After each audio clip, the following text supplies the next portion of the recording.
Okay, तो चलिए next type का आइसोमेरिज्म है मेटामेरिज्म। और याद रखिए ये जो मेटामेरिज्म है स्पेशली ये पाया जाता है ईथर्स के अंदर, ठीक है। नाउ हमको पता है ईथर्स क्या होते हैं। ईथर्स होते हैं basically ROR। What is R? R is nothing but the alkyl group और we can say they are nothing but the hydrocarbon part, और बीच में क्या है? ऑक्सीजन है। तो ऑक्सीजन की 2 वैलेंसी होती है, दोनों तरफ क्या होते हैं? अल्किल ग्रुप्स होते हैं, इसको कहा जाता है ईथर। फाइन। अच्छा, अब मेटामेरिज्म में क्या होता है कि इन मेटामेरिज्म, अब देखिए ज़रा ये 2 कंपाउंड पर ध्यान दो।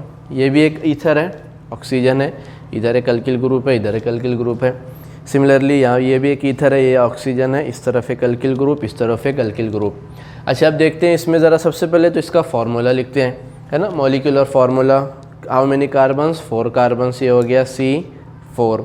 How many hydrogen? 6 + 4 10 hydrogen and 1 oxygen, है ना। इसका फार्मूला क्या बना? C4H10O। इसका फार्मूला चेक करते हैं, 1 2 3 4 carbons, again 3 3 6 2 + 2 10 hydrogen and 1 oxygen. देखिए दोनों का मॉलिक्यूलर फार्मूला सेम है, ठीक है। अच्छा, आप ज़रा सा ध्यान दीजिए कि ये जो ईथर है इसमें ऑक्सीजन के इस तरफ क्या है? Alkyl group C2H5। देखो CH3 CH2 को मैं C2H5 बोल सकता हूँ, इधर C2H5 है, इधर भी क्या है? C2H5 है। यहाँ पर देखिए ऑक्सीजन के एक तरफ CH3 है, एक तरफ C3H7 है ना। ये प्रोपिल ग्रुप है, ये मिथिल ग्रुप है। यहाँ पर इथिल ग्रुप है और इथिल ग्रुप है। तो देखिए दोनों कंपाउंड का मॉलिक्यूलर फार्मूला सेम है, बट फंक्शनल ग्रुप, अब देखिए ज़रा यहाँ पर फंक्शनल ग्रुप क्या है? ये ऑक्सीजन। यहाँ पर फंक्शनल ग्रुप क्या है? ये ऑक्सीजन। तो फंक्शनल ग्रुप के दोनों साइड जो अल्किल ग्रुप है या जो हाइड्रोकार्बन का जो पार्ट है वो कैसा है? डिफरेंट है।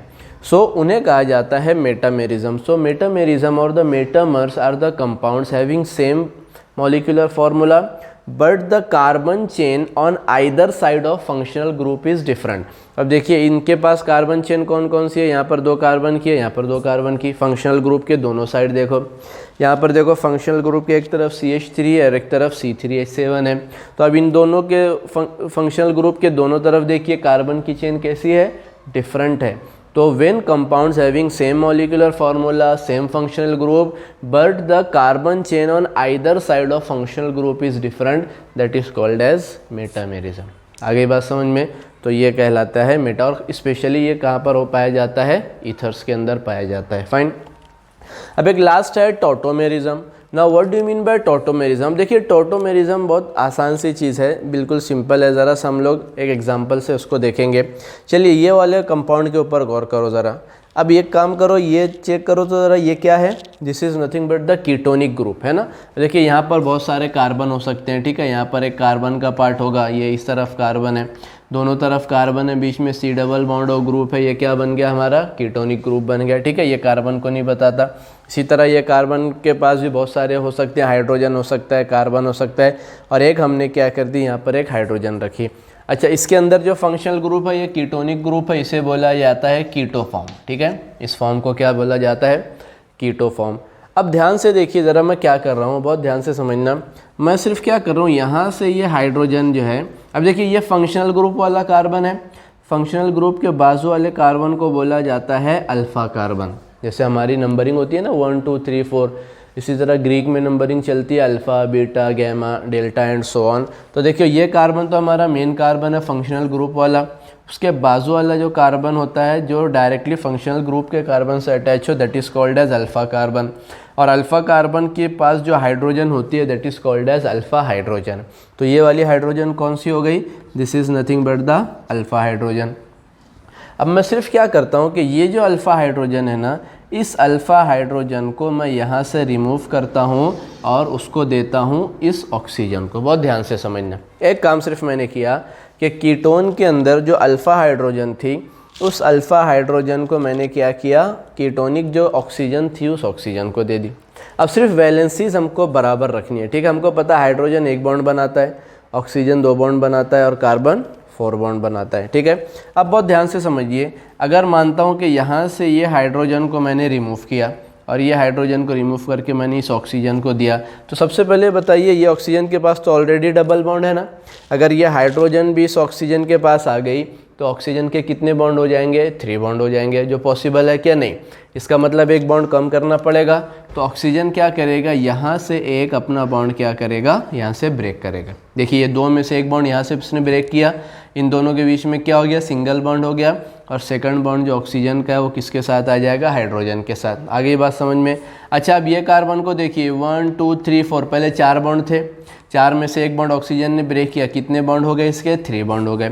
सिमिलरली ये कार्बन के देखिए 1 2 3 4, पहले 4 बॉन्ड थे, 4 में से ये वाला बॉन्ड तो ब्रेक हुआ ना, जब भी तो ये हाइड्रोजन उठकर इसके पास गई, तो इसके भी कितने बचे 1 2 3, इसके भी कितने बचे 1 2 3। अब दोनों के 3 बॉन्ड है, दोनों के एक बॉन्ड की ज़रूरत है, तो वो दोनों क्या कर लेंगे, आपस में डबल बॉन्ड बना लेंगे।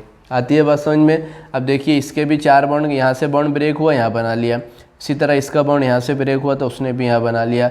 अब ज़रा सा ये कंपाउंड पर ध्यान दो कि ये दोनों कार्बन के बीच में क्या आ गया, डबल बॉन्ड, और ये कार्बन ऑक्सीजन के बीच में सिंगल बॉन्ड, और इस ऑक्सीजन के साथ क्या अटैच हो गई, हाइड्रोजन अटैच हो गई। अब ज़रा सा ध्यान दो, ये जब हमने एक हाइड्रोजन को प्रोटॉन भी बोलते हैं, एक हाइड्रोजन को अल्फ़ा कार्बन से निकाल कर मेन फंक्शनल ग्रुप की ऑक्सीजन को दिया और अरेंजमेंट किया वैलेंसी का, तो ये अरेंजमेंट बना।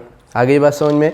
अब इसमें क्या है, कार्बन कार्बन डबल बॉन्ड भी है और यहाँ कार्बन के साथ एक OH ग्रुप लगा है। अब ज़रा बताइए तो ये क्या कहलाता है, carbon carbon double bond, that is nothing but the alkyne, ठीक है। और ये क्या है, ये है हमारा अल्कोहल। अल्कीन के लिए हम लोग यूज़ करते हैं EN, और अल्कोहल के लिए सफिक्स यूज़ करते हैं ऑल, है ना। अल्कोहल के लिए ऑल यूज़ किया जाता है, अल्कीन के लिए EN यूज़ किया जाता है। तो ये कीटो फॉर्म किस में कन्वर्ट हो गई, इन ऑल फॉर्म में, ene for alkene, ol for alcohol. आई बात समझ में। तो हमने सिर्फ क्या किया, एक हाइड्रोजन को यहाँ से अल्फ़ा कार्बन की अल्फ़ा जो हाइड्रोजन थी उसको उठाया और किसको दे दिया, ऑक्सीजन को दे दिया कीटोन के अंदर, जिससे वो किस में कन्वर्ट हो गया, इनॉल फॉर्म में। तो ये एक ही कंपाउंड है, ये कंटिन्यूसली क्या होता है, चेंज होता है। अब देखिए वापस से अगर ये हाइड्रोजन को वापस से इसको दे देंगे तो ये बॉन्ड ब्रेक हो जाएगा और यहाँ ऑक्सीजन के साथ क्या हो जाएगा, डबल बॉन्ड लग जाएगा, वापस से कौन सी फॉर्म मिल जाएगी, कीटोनिक फॉर्म। तो ये फॉर्म जो होती है कीटो से लेकर कीटोनिक फॉर्म से लेकर इनॉल फॉर्म जो बना, ये कन्वर्जन, इस प्रोसेस को क्या बोला जाता है, टॉटोमेरिज्म, या इस प्रोसेस को बोला जाता है टॉटोमराइजेशन। आगे बात समझ में। तो टॉटोमराइजेशन में क्या होता है, सिंपली एक प्रोटॉन की शिफ्टिंग होती है from alpha carbon to main oxygen के पास में। आगे बात समझ में, ठीक है। तो ये हो गया स्ट्रक्चरल आइसोमेरिज्म, इसका स्क्रीनशॉट ले लीजिए, फिर आगे चलते हैं हम लोग। ओके, तो आइसोमेरिज्म में हमने पहला आइसोमेरिज्म देखा, structural isomerism.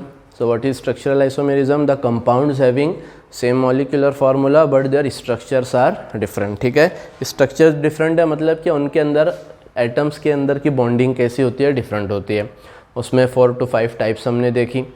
Now second type of isomerism is stereo isomerism, ठीक है। पहला तो था स्ट्रक्चरल आइसोमेरिज्म, दूसरा आइसोमेरिज्म होता है stereo isomerism. Now what is stereo isomerism. अब देखिए स्टीरियो आइसोमेरिज्म में क्या होगा, हमको पहली कंडीशन तो पता है, ठीक है, कि क्या होनी चाहिए, आइसोमर्स के दोनों कंपाउंड के, या जो भी 2 से ज़्यादा कंपाउंड हो, they must have same molecular formula. तो इसमें तो वो कंडीशन तो सेटिस्फाई होगी। अच्छा, स्ट्रक्चरल आइसोमेरिज्म मतलब क्या, मॉलिक्यूलर फार्मूला सेम होगा बट स्ट्रक्चर डिफरेंट होगा। स्ट्रक्चर मतलब क्या, एटम्स के बीच की जो बॉन्डिंग है वो बॉन्डिंग डिफरेंट होगी। बट स्टीरियो आइसोमेरिज्म में और एक आगे की स्टेप है, स्टीरियो आइसोमेरिज्म के अंदर कंपाउंड्स का मॉलिक्यूलर फार्मूला सेम होता है, दूसरा उनके एटम्स के बीच की बॉन्डिंग भी सेम होती है, बट डिफरेंस कहाँ पर होता है, they have different spatial arrangement, है ना। Special arrangement is different. Special arrangement मतलब क्या, स्पेस के अंदर, बेसिकली मॉलिक्यूल्स कैसे होते हैं, 3D होते हैं, तो स्पेस के अंदर उनका अरेंजमेंट होगा। तो स्पेस के अंदर उनका जो अरेंजमेंट होता है वो डिफरेंट होता है। तो ऐसे कंपाउंड्स जिनके अंदर स्पेशल अरेंजमेंट एटम्स का डिफरेंट हो, they are called as stereo isomers, ठीक है। इनके अंदर याद रखना, इनका स्ट्रक्चर भी सेम होता है। स्ट्रक्चरल आइसोमेरिज्म में स्ट्रक्चर अलग होता था, अलग अलग कंपाउंड थे, बट इनका स्ट्रक्चर भी सेम होता है, बट डिफरेंस क्या होता है, स्पेस के अंदर उनका जो अरेंजमेंट है ना एटम्स का, वो डिफरेंट होता है। अब उसकी 2 टाइप हैं। सबसे पहली टाइप है ज्योमेट्रिकल आइसोमेरिज्म। अब सिंपल सी एग्जांपल देखकर मैं बताता हूँ। देखिए ये 2 कंपाउंड है, नंबर 1 एंड नंबर 2। सबसे पहले इस कंपाउंड का फॉर्मूला बनाते हैं, CH3 CH double bond CH and CH3। देखिए मैं रीड कर रहा हूँ, आप समझिए। यहाँ से स्टार्ट करता हूँ, CH3, उसके बाद ये कार्बन के साथ क्या है, CH, फिर डबल बॉन्ड, ये कार्बन के साथ CH, उसके बाद में ये CH3। चलिए नंबरिंग देते हैं 1 2 3 एंड 4। अब देखिए ज़रा, फर्स्ट कार्बन पर क्या है CH3, सेकंड कार्बन पर CH, उसके बाद डबल बॉन्ड, थर्ड कार्बन पर CH, फोर्थ कार्बन पर CH3।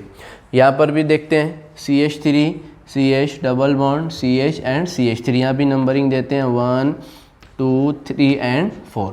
अब बहुत ध्यान से देखिए ज़रा, ये जो दोनों कंपाउंड्स हैं, दोनों का मॉलिक्यूलर फार्मूला सेम है। यस, दोनों के अंदर बॉन्डिंग का स्टाइल भी देखिए और बॉन्डिंग भी आइटम्स के बीच में बिल्कुल सेम है ना। देखिए यहाँ फर्स्ट कार्बन पर क्या है CH3, यहाँ फर्स्ट कार्बन पर CH3, यहाँ सेकंड कार्बन पर क्या है CH, यहाँ सेकंड कार्बन पर है CH, और सेकंड थर्ड कार्बन के बीच में क्या है डबल बॉन्ड, यहाँ पर भी डबल बॉन्ड। थर्ड कार्बन पर क्या है CH, यहाँ पर थर्ड कार्बन पर है CH, और फोर्थ कार्बन पर क्या है CH3, यहाँ पर है CH3। आया समझ में? मतलब क्या दोनों का स्ट्रक्चर भी कैसा है, सेम है।